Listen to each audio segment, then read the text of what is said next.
You know, I want to give you one simple example. I was traveling in one of the Middle Eastern countries a long time back, and I happened to cross the border. And when I was coming back, I wanted to cross back into the country that I had left from. And it was the time of Jumu'ah, and they told me, you have a Zimbabwean passport, you actually need a visa to go in. And I told him, but hang on, I was here about 10 days back when I was crossing, and no one told me this. I crossed and there was no visa. He said, no, the law has just changed 2 days ago.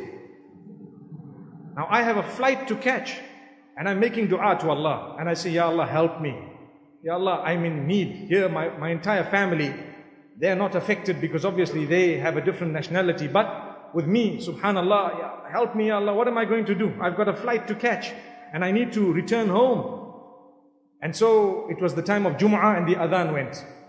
And mashallah, there was a masjid in the border post. And so I went, and making dua to Allah, and I sat down. And the Imam spoke about, now this is called the help of Allah. Not from me, nothing at all. The Imam was speaking about helping people in desperation.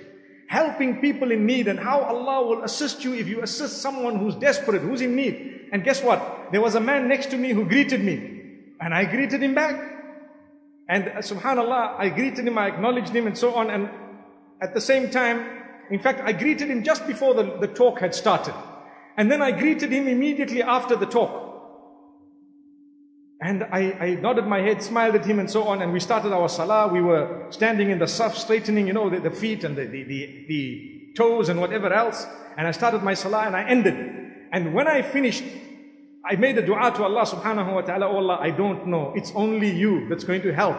And so what happened is, I came out, I had hope in my heart, but I was also making a plan B, you know, to say, let's go back and we'll do this, we'll change tickets, perhaps leave from another city altogether. And as I went in, I told this brother who was behind the counter that, look, you know what?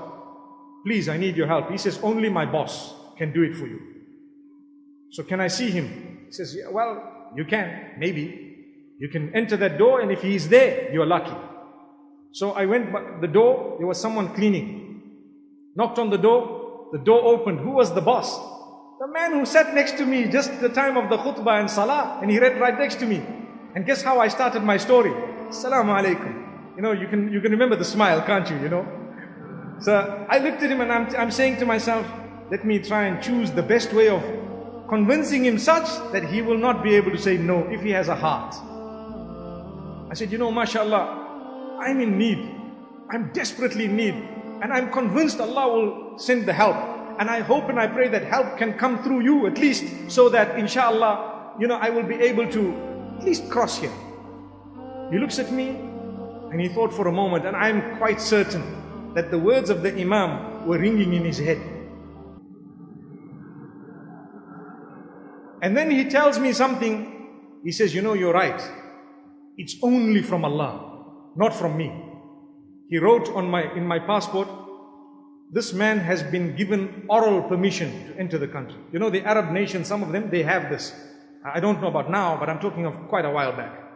So, he wrote it. I went to the front. The man looked at it and smiled. He stamped it and let me cross. As simple as ABC. But my life was coming to an end, basically, if that didn't happen. Not to an end, but what I mean is, you know, it was going to be quite difficult. And then I told myself, I said, you know, this is Allah subhanahu wa ta'ala. Imagine if we didn't greet. Imagine if I just sat. Imagine if he didn't greet. It was his quality. He was a big boss. I didn't even know. But he greeted, and this is what helped. And I greeted back. And this is why, remember, sometimes we are arrogant. We don't want to. It's shaitan that overtakes us. We are human. We need to check it again. Make sure you remove it. Fight it. Fight it. Be humble. You know, I've seen people with mega wealth, and you'll never pick up that this man has wealth. And I've seen people with next to nothing, and they have their first $1,000, and next thing they feel like, subhanallah, I'm Bill Gates. Allahu Akbar. Bill Gates. I always used to wonder why Bill Gates is so wealthy. But then I realized that the dollar in America is called the bill. Have you thought of that?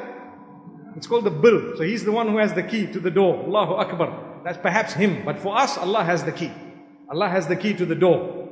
We don't need the green bills, mashallah. We need entry into Jannah. May Allah subhanahu wa ta'ala grant us goodness of the dunya as well as goodness of the akhirah.